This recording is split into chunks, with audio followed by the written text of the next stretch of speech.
안녕하십니까. 카네라곤 영어과를 맡고 있는 진성화입니다. 반갑습니다. 혹시 지금 고1 그 자녀분을 두신 학부모님 혹시 한번 손 한번 들어주실래요? 고1 있으십니까? 없고요. 예비 고1 있으세요? 예비 고1. 그리고 고2 있으신가요? 고2고.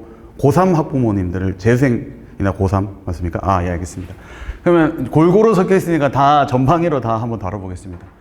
일단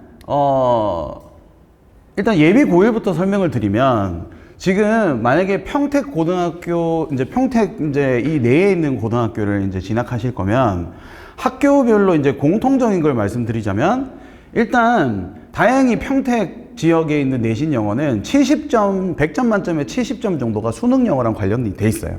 그래서 서울이나 이런 학군지도 있지 않습니까? 분당이나 이런 곳들. 제가 출강하고 있는 대치나 이런 곳들은 수능형으로 문제를 내면 이 변별이 안 되기 때문에 약간 국어틱하게 돼요, 내신을. 그래서 수능 영어랑 약간 결이 멀게 더 어렵게 냅니다. 근데 다행히 평택 지역은 수능형 비율이 70점 정도가 나온다고 생각하시면 되고, 그렇기 때문에 다행스럽게 평택 내에 있는 고등학교를 진학할 거면 수능 공부가 곧 내신 공부가 되기 때문에 공부가 일치하는 현상을 보입니다. 그런데 만약에 지금 자녀분이 고2, 고3을 다니는 분들 중에 학교가 만약에 신안고다, 그러면 결이 약간 서울 쪽이랑 비슷해요. 그러니까 평택고나 한강여고나 한강고나 기타 학교들이 수능형 문제가 70점 정도가 나온다고 치면, 신안고는 거기에서 조금 더 평택고를 이기고 싶은지 뭔지는 모르겠는데 약간 서울틱하게 돼서, 그래서 학생들이 오히려 신안고 학생들이 대부분 그 성적을 잘 받은 학생들을 제외하고는 영어 실력이 떨어져요. 오히려 빨리 접는 경향을 보입니다. 왜냐면 학생들이 특히 한강여고 같은 경우는 입학을 한 다음에 열심히 공부를 하면 성취감을 느끼면서 열심히 한 만큼 나와요. 준비를 열심히 한 학생들이. 근데 평택고랑 신안고 두 학교는, 평택고는 그래도 고3 수능 영어까지 선행을 마치고 들어가면 거기서 노력하면 성적이 또 올라가고 내려가고 하는 차이를 보이는데, 신안고는 압도적인 실력으로 들어가지 않으면 거기서부터 이미 결정이 되고 노력을 해도 안 바뀌어요. 그래서 점수가 끝에는 좀 이렇게 몰려있고 중간은 뻥 비고 마지막에 3, 40점들이 꽉 깔려있는 구조라서, 제가 지금 고3 중에 제일 많이 데리고 있는 학생들이 신안고 3학년들이에요. 신안고 3학년들은 영어 실력이 엄청 떨어져 있는 상태라서 다른 학교에 비해서 저한테 고3 때 수강을 제일 많이 해요. 그러니까 그런 차이들을 아마 지금 경험 있으실 거니까 다 아실 거예요. 제 말이 무슨 말인지. 그래서 일단은 만약에 본인 자녀가 아직 예비 고1인데 신안고를 진학할 거다. 그럼 영어를 정말 잘 준비해서 들어가셔야 되고, 지금 평택고라든지 요런 곳들을 가시겠다. 그래서 수능 공부 영어를 좀 하는데 신안고보다는 조금 덜 공부하시고 들어가도 가서 노력하면 따라잡을 여지는 있다. 이렇게 정리하겠습니다. 예비 고1은. 그리고 고등학교 2학년은 지금 만약 여기 있는 제가 명단을 100%는 못 봤는데 그냥 평택고 3학년 올라간다. 그리고 신안고 3학년 올라간다. 그냥 이렇게 가정하고 말씀드리겠습니다. 지금 고2들은 평택고는 3학년 때, 그러니까 내신에 서술형이 빠져요. 그러니까 지금 평택고 구조가 웃긴 게, 고1도 수능형 문제로 100% 나오고 서술형이 없어요. 고3도 서술형 문제가 없어요. 근데 고2만 서술형 문제가 있어요. 30점 정도 있고. 근데 2학기 정도 되면 원래 조금 학생들이 수능 공부를 하기를 바라는 학교면 전국적으로는 서술형 문제를 없애는 게 원래 정상이거든요. 그래서 감히 예측을 해보자면 2학년 1학기 1차 고사까지는 서술형이 있어도 2차 고사 때는 서술형이 사라지지 않을까 싶습니다. 그래서 공통적으로 말씀드리면 결국엔 수능 영어라고 말씀드리고 싶어요. 결국에는 수능 영어를 하시면 이 내신 공부를 하지 않아도 그냥 수능 영어 실력만 되더라도 일단 70점에서 80점을 확보하고 들어간다고 보시면 됩니다. 그거는 평택 고교들 공통인데, 거기서 신안고는 조금 더 국어적인 색깔이 가미됐다고 생각하시면 됩니다. 자, 그러면은 지금 어떻게 프로그램을 준비했느냐. 자, 일단 예비 고1 같은 경우는 모의고사형 문제를 다뤄본 적이 없을 거기 때문에, 특히 제가 예비 고1들을 데리고 지금 1학년 내신을 진행하고 있지 않습니까? 해보니까 정말 영어가 대비가 안 돼 있어요. 그러니까 이제 학부모님들께서 말씀해 주시는 거는 우리의 그거 중학교 때 영어 A인데요. 이렇게 다들 말씀하시는데 완전 괴리가 엄청 커요. 이 교육과정이 저는 무조건 사교육업자니까 사실 그렇게 해주는 게 저한테는 이득이긴 하지만 이제 대한민국 미래를 생각하면 영어 실력이 너무 갭이 너무 커요. 특히 이제 평택고 같은 경우는 제가 좋아하는 고등학교이긴 한데 조금 요구를 하자면 이번 고등학교 1학년 교재가 2학년 교재보다도 난이도가 더 어려웠어요. 그러니까 둘 다 고3 거를 썼는데 고등학교 2학년 게 이제 고3 거 중에 좀 쉬운 교재를 쓰고 기본을 쓰고 오히려 고등학교 1학년이 고3 거 중에 심화를 썼어요.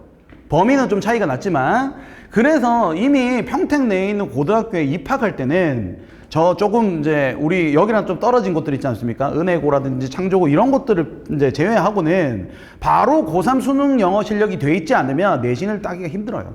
근데 여기에다가 신앙고는 한 박자 더 얹어서 괴롭히니까 더 괴롭다는 거 말씀드린 거예요. 그러니까 다른 고등학교들이 편하다는 게 아니라 거기서 한 박자 더 괴롭힌다는 게 문제인 거예요. 자, 그러면은 자, 예비 고1은 지금 제가 여기 프린트에 준비는 안 돼 있지만 일단 수능용 이제 모의고사 유형에 익숙해져야 된다. 이 텍스트 길이가 이제 중학교 거랑 다르잖아요. 단어도 다르고. 근데 애초에 고3 거까지 어느 정도 찍고 가야 된다. 고3 모의고사 이제를 풀었을 때 70, 80점은 받고 올라가야 이제 고등학교 1학년 때 이제 내신이 좀 잘 나올 것이다 말씀드리는 거고. 자, 이제 고등학교 1학년 이제 서머를 이제 말씀드리면 제가 이번에 내신 시험을 치러 보니까 저는 솔직히 이제 약간 그건 적응 못했다고 생각합니다. 이 서술형이나 이런 거에 집중을 더 했어요. 제가 대치에서 수업할 때 대치에서 수업해도 객관식을 틀린 적이 없거든요, 제 학생들이. 그래서 항상 고민은 서술형이어서 문법이나 글 쓰는 거에 집중을 했는데 오히려 그런 건 제가 예측하고 잘 맞췄는데 애들이 그 학교 선생님이 선지로 변형한 단어를 몰라서 틀리는 거예요. 너 이거 왜 틀렸냐? 우리 다 했잖아. 3번, 4번 했잖아. 물어보면 선생님 내용은 다 알겠는데 선지 단어를 몰라서 틀렸대요. 이 단어 문제가 지금 고1 학생들은 심각합니다. 몇몇 상위권들 빼곤. 그래서 제가 미리 이제 고1 서머 프로그램을 보여드리면 왜 단어가 들어가 있냐면 단어를 뭐 물어보면 또 중학교 때 뭐 학원 가서 200개, 300개 외웠대요. 단기 기억으로만 외운 거예요. 재미없게. 그래서 제가 이제 준비한 프로그램은 여기 보시면 이제 요렇게 애들한테 이제 흥미를 끄는 단어. 쌀머는 다 알잖아요. 연어는 다 알 거 아닙니까, 애들이. 그래서 여기에서 쌀이 어원상 점프다, 얘들아. 그래서 이게 점프하는 물고기라고 연어다. 그럼 salient 이 단어는 약간 고2, 고3 단어거든요. 어려운 단어거든요. 뭔지는 모르겠지만 점프하는 거 아니냐. 그래서 가장 눈에 띄는 두드러지다. 요렇게 이제 방학 때 프로그램을 준비해 놨어요. 단어가 워낙 안 돼서. 그러면 요게 극복이 되면 이제 객관식 점수는 제가 확보가 되고 이제 서술형만 받치면 애들이 고득점이 나올 거기 때문에 일단 고등학교 1학년은 이번 서머는 단어 위주, 그 다음에 당연히 수능 영어가 플러스로 들어갑니다. 이렇게 생각하시면 됩니다. 그리고 고등학교 2학년은 당연히 이제 몇몇 고등학교를 빼고는 수능형으로 문제가 전환이 되죠. 근데 일단 평택고를 기준으로 말씀드리면 일단 수능형으로 100% 나오기 때문에 학생들하고 제가 머리를 맞대고 이제 고민을 같이 해보니까 일단 100점 만점에 80점까지는 그냥 아무 공부를 안 해도 수능 영어 실력만 있으면 80점이 나와요. 근데 20점은 이게 평택고 선생님들이 이제 노리고 내신 건지 그냥 내다 보니까 그런 건지는 모르겠는데 학교 내신 공부를 철저하게 하지 않으면은 수능 논리를 못 푸는 문제가 20점이 들어가 있어요. 근데 이제 학생들이 이제 대부분 이제 평택고 2학년 같은 경우는 이번에 이제 보지문이 111지문입니다. 모의고사가. 이제 111개가 들어가기 때문에 양이 엄청 많잖아요. 그래서 일부 상위권만 제가 보기에는 이제 그걸 다 다루고 나머지는 다 다루지 못하는 건데 그래서 제가 가르친 학생들은 그래도 이제 모의고사 성적이 나오는 학생들이기 때문에 공부가 좀 덜 돼도 7, 80점은 나와요. 제가 보기에는 평택고 선생님들이 노리고 내신 것 같습니다. 왜냐면 자기가 모의고사 성적 된 애가 100점 맞아버리면 내신 수업을 들을 이유가 없잖아요. 그래서 제가 생각하기에는 너 수능 영어가 아무리 좋아도 너는 학교 공부 안 따라가면 70점, 80점 나올 거라고 한 것 같아요. 그러면은 여기서 맹점이 뭐냐면 수능 영어가 무조건 100점을 맞을 수 있는 것까지는 힘들지만 1등급 나올 수 있는 실력이 돼 있어야 조금 내신 공부가 부족하더라도 점수가 80점까지 확보가 되는 거예요. 그 다음에는 이제 열심히 이제 법률 일 다는 거겠죠? 그래서 여기에서 저는 이제 그 수요일 날 오신 이제 학부모님들께서는 요거 가지고 이미 이제 자녀분이 이제 이번에 모의고사 점수가 이제 한 번도 90점이 넘은 적이 없는데 이제 넘었다고 이제 감사하다고 한번 도와주셔서 이제 됐는데 증명을 해주셨는데 일단 제가 고1, 고2, 고3은 가리지 않고 표현 중심으로 가르쳐요. 제가 그냥 어릴 때부터 제일 싫어하던 수업이 영어 수업 말씀드리는 거예요. 이거가 해석을 해보니까 이거라는 거예요. 아니 나도 해석을 해서 이해가 논리가 안 가니까 수업을 인강을 찾아보거나 EBS를 찾아보거나 누구한테 여쭤본 건데 해석하면 이거래요. 그 말을 제가 어릴 때부터 굉장히 싫어했고 그러면 이게 계산 진짜 그거밖에 방법이 없나? 라고 연구를 하다 보니 자 지금 제가 고1, 고2, 고3 가리지 않고 똑같이 표현사전을 줍니다. 그리고 제 수업은 모두 표현사전으로 계산해서 하는 수업이에요. 그러니까 당분간은 애들이 선생님 so 원인 that 결과는 왜 인과관계예요? 생각해봐. 너무 원인에서 너무 형용사에서 대디아하다라고 해석이 되잖아. 그러면은 형용사 한 속성이 원인이고 대디아가 결과가 아니겠니? 이렇게 학생들한테 스토리텔링 식으로 얘기를 해주는 거예요. 그리고 나중에는 이게 학생들의 무의식에 자리를 잡게 되면 야 소대 나왔다 뭐야 인과관계예요 라고 대답하는 거예요. 그러니까 요런 식으로 이 표현이 몇 개 겹쳤나 나중에는 야 이거 중요 표현 몇 개 겹쳤니 이제 좀 된 애들은 3개 겹쳤어요. 그러면은 한 개보다는 3개가 더 중요하지 않겠니라고 수학적으로 계산해서 푸는 거예요. 자 그래서 제가 표현 이제 중심 수업이라고 하고 객관적 표현이라고 자꾸 말씀드리는 거예요. 제 영어 수업은 해석을 해서 보니까 이렇게 판단된다가 아니에요. 요런 표현에 요런 논리에 의해서 요런 걸로 영어권 하자들이 주제를 강화시키더라. 그 표현들을 이미 제가 제일 처음 시작할 때는 귀납적으로 이제 모은 거지만 지금은 1 더하기 1은 2라는 것처럼 연역적인 원리로 가르쳐요. 그냥 믿고 쓰라고 합니다. 그리고 이미 대치에서도 뭐 경기고 휘문고 애들 가르칠 때도 아무 문제 없었어요. 그러니까 만약에 거기서 이미 여기에 논리적 결함이 있었으면 제가 빵꾸가 났겠죠. 그래서 지금 여기 평택 커넬에 와서도 제가 아무 문제가 없었고 다만 학생들이 단 하나 문제 허들이 좀 높다.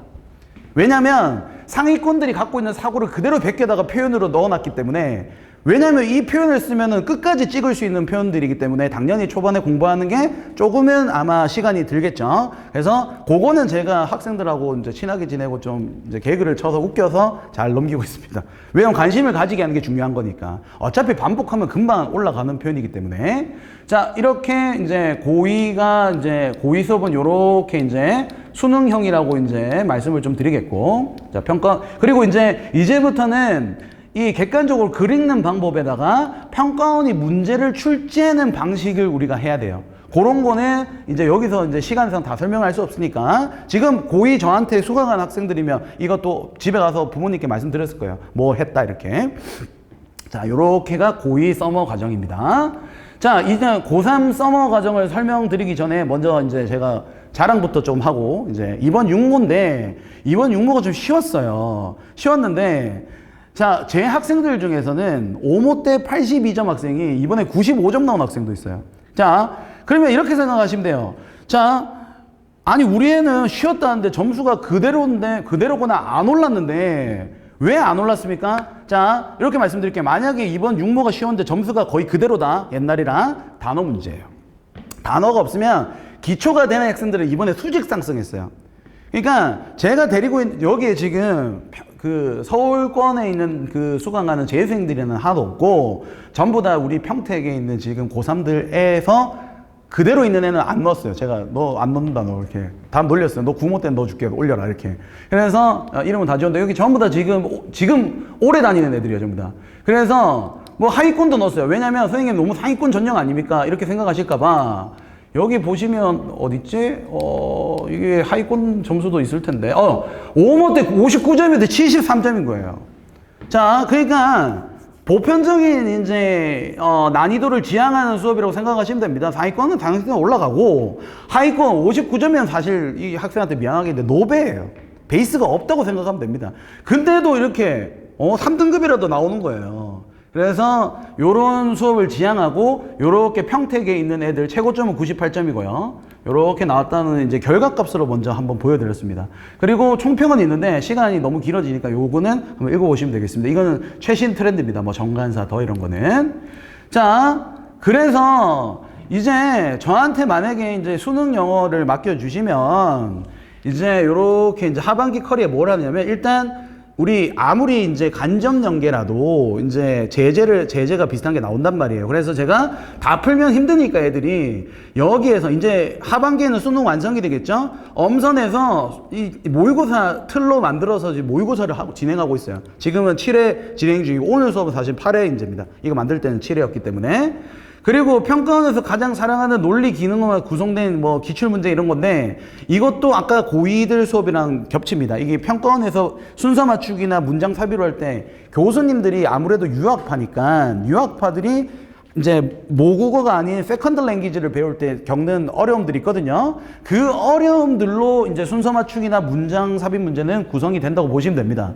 그래서 그런 거를 의표를 찔러가지고 그 표현들만 우리가 찌르는 게 논리 기능이고요. 요런 거를 이제 또 이제 따서 강의를 하고 있습니다.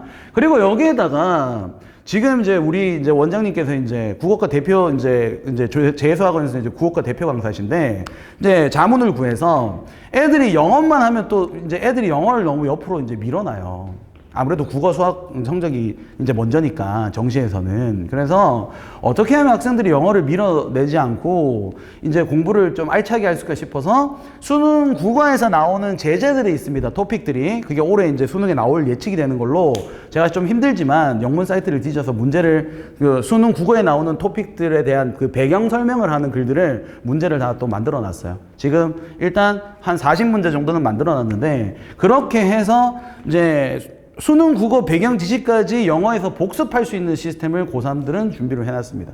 자, 그렇게 커리큘럼이 돌아간다고 생각하시면 됩니다. 자, 그리고 이건 아까 말씀드렸던 어원 제가 예비 고1이나 고1들의 이제 어원을 통한 이제 단어 이제 공부 학습 자료고요. 이거는 내신 자료의 일부분입니다. 이렇게 제가 볼딩 처리를 해주는 거예요. 여기에 보면 여기는 볼딩 처리가 제대로 안 나왔는데 여기 보면 800km 떨어졌다. 구체적인 수치가 나오면 제가 작가가 수치를 이용해서 설명했다고 가르쳐요. 해서 왜 도대체 여기 도끼 얘기가 나왔는데 800km 떨어진 곳에 발견됐냐. 왜냐면 도끼 날이 너무 귀한 거예요. 이거는 아무 데서나 구할 수가 없어. 그러니까 이게 건너 가다 보니까 800km까지 간 거죠. 그러니까 이렇게 이 표현 가지고 앞에 있는 도끼 날이 왜 나왔는지를 이해시키는 거예요. 정확히 보면 이게 스토리텔링 표현 중심 방식이라고 생각하시면 됩니다. 자녀분들이 이제 다니고 계신 자녀분들은 이렇게 이미 배우고 있고 앞으로 다닐 거면은 이렇게 배우게 된다는 거 말씀드리는 거예요. 자, 그리고 이제 표현사전 제가 이게 이제 드리고 이게 수업 제가 이제 하고 있는 수업 시간이고 이제 내용은 끝났는데 혹시 의문 사항이 있으시면 한번 물어봐 주시면 아니면 오늘 설명이 끝나고 또 제가 상담이 가능하니까 그때 이용해 주시면 되겠습니다. 혹시 궁금한 점이 있으신가요? 아, 지금 몇 학년이신가요? 고3이면 소통 모의고사랑 금방 말씀드린 이제 국어에서 토픽 다운 그거로 제가 제작한 사실 재수학생들 이제 가르치고 있는 특강 교재예요. 이제 그거 가지고 수업하는 거. 네, 계속 소통 모의고사나 이제 그런 걸로 계속 나가죠. 수화는 제가 그거 네, 하반기에 그냥 수특 모의고사처럼 만들어줄 거예요. 이름이 수특인 거지. 영어 독해 연습하고 있어요, 지금. 네, 그래서 그거는 제가 나올 수 있는 간접 연계를 싹 다 다뤄줍니다. 네네. 또 궁금한 점 있으신가요? 괜찮으신가요? 자, 그럼 저는 여기서 인사드리겠습니다. 감사합니다. 네.